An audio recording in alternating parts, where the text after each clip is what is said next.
എല്ലാവർക്കും നമസ്കാരം. ഇന്ന് ഗൃഹവൈദ്യ അറിവുകളിൽ നിന്ന് ഒരു നല്ല അറിവാണ് ഞാൻ നിങ്ങളുമായി പങ്കുവെക്കാൻ ആഗ്രഹിക്കുന്നത്. ഒത്തിരി വോയിസുകൾ വരാറുണ്ട്.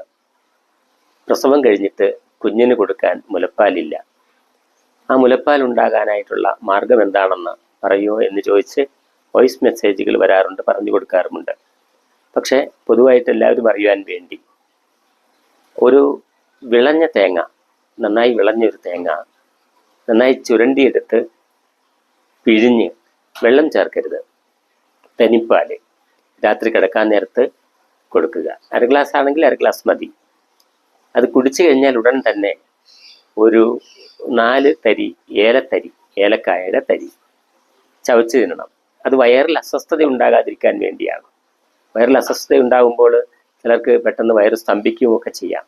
അങ്ങനെ വരാതിരിക്കാനാണ് ഇത് ചെയ്യുന്നത്, ഏലത്തരി ചവച്ച് തിന്നുന്നത്. അതുകൂടാതെ നല്ല മുരിങ്ങേൻ്റെ ഇല, അത് വർഷത്തിൽ 11 മാസമേ ഉപയോഗിക്കാവുള്ളൂ. കർക്കിടക മാസം ഉപയോഗിക്കരുത്. അത് കുറച്ച് മുരിങ്ങേൻ്റെ ഇല എടുത്ത് നന്നായിട്ട് കഴുകി ഉള്ളിയൊക്കെ അരിഞ്ഞിട്ടിട്ട് വെളിച്ചെണ്ണയൊക്കെ ഒഴിച്ച് കടുകിട്ട് വറവിട്ട് വേവിച്ചതിന് ശേഷം ഒരു പിടി ചോറിട്ട് കൊടുക്കുക. അതും ഈ 2 കാര്യങ്ങളും ഒരു 5 ദിവസം വീതം കൊടുത്താൽ മതി. ആകെ ഒരു 5 ദിവസം കൊടുത്താൽ മതി. അത് കൊടുത്തു കഴിയുകയാണെങ്കിൽ നമുക്ക് ആവശ്യത്തിന് മുലപ്പാൽ കുഞ്ഞിന് കിട്ടും. ഓരോ കുഞ്ഞിൻ്റെയും പ്രസവശേഷം 2 വയസ്സ് വരെ മുലപ്പാൽ കൊടുത്തിരിക്കണം. 2 വയസ്സ് കഴിഞ്ഞ് മുലപ്പാൽ കൊടുക്കണ്ട.